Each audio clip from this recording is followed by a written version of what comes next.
नमस्कार दोस्तों, आपका फिर से स्वागत है WN टेक्नोलॉजी पे। मैं हूं आपका होस्ट। दोस्तों, आज का वीडियो हमारा है दिल्ली के एमसीडी मेयर से रिलेटेड। 64 साल पहले की बात है जिसे समझना जरूरी है। एमसीडी की यात्रा 64 साल पहले दिल्ली चांदनी चौक स्थित ऐतिहासिक टाउन हॉल से शुरू होती है। तब दिल्ली के दिल में स्थित 150 साल से अधिक पुराना टाउन हॉल नगर निकाय की सत्ता का केंद्र हुआ करता था।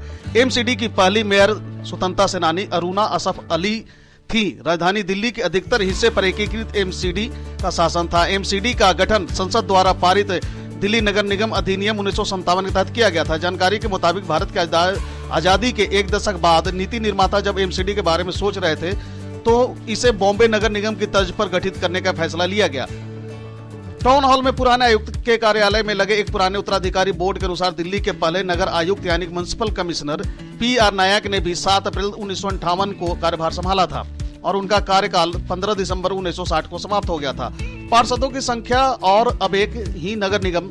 साल 1958 में एमसीडी पार्षदों की संख्या 80 थी। इसके बाद यह बढ़कर 134 और 100 और 2007 में यह संख्या 272 पहुंच गई। साल 2011 में जब दिल्ली की मुख्यमंत्री शीला दीक्षित थी तब नगर निगम के 3 हिस्सों उत्तरी दिल्ली, दक्षिणी दिल्ली और पूर्वी दिल्ली नगर निगम में विभाजित कर दिया गया। इस दौरान उत्तरी दिल्ली नगर निगम और दक्षिण दिल्ली नगर निगम में फिलहाल 104 वहीं पूर्वी दिल्ली में 64 वार्ड पर चुनाव हुए और तीनों जगह में मेयर अलग अलग चुने गए थे। करीब 11 साल बाद फिर दोबारा से एमसीडी को मोदी सरकार में एक कर दिया गया। इसके लिए जब विधेयक पारित किया गया, इसमें एक बात का जिक्र था कि वार्ड की संख्या 250 से अधिक नहीं होगी। एमसीडी चुनाव के लिए अब तारीखों का ऐलान हो गया है और 250 सीटों पर 4 दिसंबर को चुनाव भी हो गया है। एमसीडी इलेक्शन रिजल्ट जो है वो भी आ गया है, आप लोग के सामने है। एमसीडी चुनाव में आम आदमी पार्टी को बहुमत मिला है।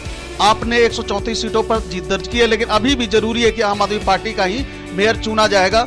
दरअसल मेयर का चुनाव दिल्ली के लोकसभा सांसद, राज्यसभा सांसद और पार्षद मिलकर करते हैं। इसके अलावा भी एमसीडी एक्ट के कुछ नियम ऐसे हैं जिसकी वजह से मेयर को लेकर अभी भी तस्वीरें साफ नहीं है। दिल्ली नगर निगम चुनाव के नतीजे आ गए हैं। नतीजों के बाद अब मेयर को लेकर जंग तेज हो गई है। हार के बाद भी बीजेपी ने अपना मेयर होने का दावा किया तो आम आदमी पार्टी मेयर पद को लेकर आश्वस्त है। लेकिन अगर निकायों पर नजर डाले तो सिर्फ चुनाव में जीत से मेयर का पद तय नहीं होता है। मेयर बनाने का काम सिर्फ पार्षदों के हाथ में है। एमसीडी के कुछ नियम ऐसे हैं जिसकी वजह से बीजेपी मेयर पद को लेकर उत्साहित है। चंडीगढ़ निगम चुनाव में हार के बाद भी बीजेपी ने अपना मेयर बनाया है, इसलिए बीजेपी के दावे को लेकर हलचल तेज हो गई है। दोस्तों, आपकी जीत के बाद मेयर पर अब बीजेपी का दावा, यह सुनने बड़ा ही अटपटा सा लगता है, लेकिन आइए समझते हैं इसके बारे में। एमसीडी चुनाव में आम आदमी पार्टी को पूर्ण बहुमत मिला है, जबकि बीजेपी दूसरी बड़ी पार्टी बनी है। एमसीडी चुनाव में सबसे खराब प्रदर्शन कांग्रेस का रहा है। कांग्रेस दहाई का आंकड़ा भी नहीं छू पाई है। आम आदमी पार्टी ने 134 सीटों पर जीत दर्ज की है। बीजेपी ने 104 सीटों पर जीत हासिल की है, जबकि कांग्रेस के खाते में सिर्फ 9 सीट ही आई है। भले ही सीटों में बीजेपी पिछड़ गई हो, लेकिन पार्टी में मेयर पद पर दावा ठोक सकती है बीजेपी नेता अमित मालवीय ने ट्वीट किया और कहा कि मेयर कौन बनता है ये इस पर निर्भर है कि पार्षद किस तरह से मतदान करते हैं। मालवीय ने चंडीगढ़ में बीजेपी के मेयर चुने जाने का उदाहरण भी दिया। तो क्या बीजेपी का मेयर हो जाएगा? एमसीडी में आपकी जीत हुई है, उसे पूर्ण बहुमत मिला है, लेकिन इसके बावजूद ये तय नहीं है कि आम आदमी पार्टी का मेयर ही चुना जाएगा, क्योंकि एमसीडी में मेयर चुनने का नियम अलग है। इन नियमों की वजह से बीजेपी को बल मिलता है, जबकि बीजेपी के पास 104 पार्षद है, लेकिन मेयर का चुनाव एमसीडी की बैठक में पार्षद करेंगे। अगर चुनाव में क्रॉस वोटिंग होती है तो किसी भी पार्टी का बन सकता है। मेयर चुनाव में दल बदल कानून लागू होता नहीं है। दिल्ली में मेयर चुनाव में दल बदल का कानून लागू होगा भी नहीं। इसका मतलब है कि पार्षद किसी भी मेयर को वोट कर सकते हैं, यानी किसी भी पार्टी के मेयर को वोट कर सकते हैं। दरअसल कानून है कि नगर निकाय चुनाव में दल बदल कानून लागू नहीं होता। अगर कोई पार्षद क्रॉस वोटिंग करता है तो उसे अयोग्य घोषित नहीं किया जा सकता। मेयर के चुनाव में केंद्र की भूमिका भी बहुत अहम होता है। एमसीडी एक्ट की धारा 53 के मुताबिक हर वित्तीय वर्ष की पहली बैठक में महापौर का चुनाव होता है, यानी कि अप्रैल महीने में पहली वित्तीय बैठक होती है। लेकिन इस बार चुनाव दिसंबर में हुए हैं, इसलिए मेयर चुनने का अधिकार स्वतः ही केंद्र के पास आ गया है। अब केंद्र सरकार की भूमिका इसमें बढ़ गई है। नियम के मुताबिक एमसीडी के कमिश्नर चीफ सेक्रेटरी के जरिए एलजी को बैठक बुलाने और मेयर चुनाव के लिए प्रीसाइडिंग ऑफिसर नियुक्त करने को लिखेंगे। इसको लेकर यह भी परंपरा है कि एलजी गृह मंत्रालय से हरी झंडी के बाद ही इसे मंजूरी देते हैं। जब तक महापौर का चुनाव नहीं होता है तब तक केंद्र सरकार के जरिए विशेष अधिकार की नियुक्ति की जा सकती है, जो महापौर के चुनाव तक एमसीडी के कामकाज को देख सकते हैं। केंद्र सरकार ने मई 2022 में आईएएस अधिकारी अश्वनी कुमार को एकीकृत एमसीडी के लिए विशेष अधिकारी नियुक्त किया है। मेयर के लिए कौन कर सकता है वोटिंग, आइए इस पर भी नजर डालें। दिल्ली में मेयर के चुनाव में सिर्फ पार्षद ही वोट नहीं डालते, इसमें दिल्ली के सांसद भी वोट डालते हैं। इसका मतलब है कि 250 पार्षद, 7 लोकसभा सांसद और 3 राज्यसभा सांसद मिलकर मेयर का चुनाव करेंगे। इसके अलावा विधानसभा के अध्यक्ष के मनोनीत 14 विधायक भी मेयर पद के लिए वोट डालते हैं। इसलिए दिल्ली में मेयर बनने के लिए 138 वोट पाना जरूरी है। आपको बता दें कि दिल्ली में 7 लोकसभा सांसद बीजेपी के हैं, जबकि 3 राज्यसभा सांसद आम आदमी पार्टी के हैं। कैसे होता है मेयर का चुनाव, ये भी जानना बहुत जरूरी है। एमसीडी एक्ट के मुताबिक चुनाव के बाद जब सदन की पहली बैठक होती है, तब मेयर के चुनाव की प्रक्रिया शुरू होती है। पहले मेयर पद के लिए नामांकन होता है और उसके बाद पार्षद वोटिंग के जरिए मेयर चुनते हैं। दिल्ली में पार्षदों का कार्यकाल 5 साल के लिए होता है, लेकिन मेयर का कार्यकाल सिर्फ 1 साल के लिए ही होता है। पार्षद हर साल नया मेयर चुनते हैं। पहले साल महिला मेयर ही बन सकती है, ऐसा इसमें एक प्रावधान है। आइए उसके बारे में जानते हैं। दिल्ली नगर निगम एक्ट के मुताबिक पहले साल महिला मेयर होना अनिवार्य है।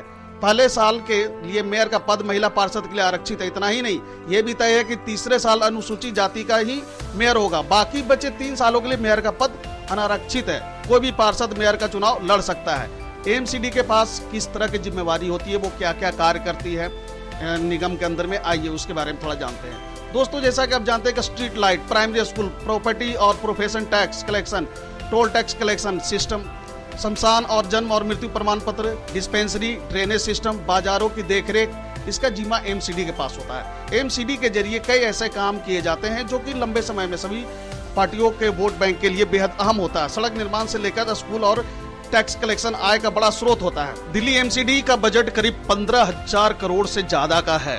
दोस्त, इतना बड़ा बजट, इस बड़े बजट के जरिए कई सारे विकास कार्यों को अंजाम दिया जाता है। ऐसे में इतने बड़े बजट वाले एमसीडी पर कब्जा करने की हसरत सभी दलों की रहती है। एमसीडी को दिल्ली सरकार से भी खर्चे के लिए बजट मिलता है।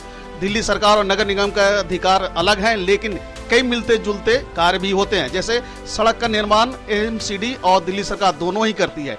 एक और जहां 60 फीट से कम चौड़ी सड़क का जिम्मा एमसीडी के पास है, तो वहीं इससे अधिक चौड़ी सड़क का जिम्मा दिल्ली सरकार के पास होता है। स्कूल दोनों के पास है, प्राइमरी एमसीडी के पास, तो वहीं हायर स्कूल का जिम्मा दिल्ली सरकार के पास होता है। एमसीडी के पास कई डिस्पेंसरी हैं, तो वहीं बड़े बड़े हॉस्पिटल की जिम्मेदारी दिल्ली सरकार के पास होती है।